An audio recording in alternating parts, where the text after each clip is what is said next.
Фатма Султановна, Эржандын резонанстуу жаңылыгын көрдүңүзбү?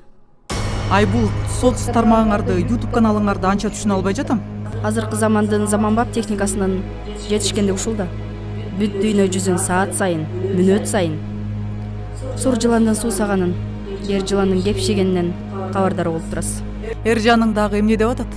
Абир жанагы Камил Тайбасова менен жүрүп кеттир. Ошол эки сүйүшкөндөр раматылык белгилүү журналист Алмаз Тайбасовдун уулун жетелеп бараткандагы видеосун чыгарыптыр. Өлгөнгө көмгөн кылган турбайбы? Тою жакын калбады беле? Элнара эмне дейт экен? Элнараны мен мыкты кыз деп уккан болчумун. Эмне дейт? Анын ооруканадагы Рамистин колун кармап отурат видеодо. Чакырткан экенсиз. Элнара кел. Бүгүн эфирге Тынара чыкмак. Бир аз сырколоп калыптыр. Ошондуктан сен даярдана бер, макулбу? Макул. Анда текст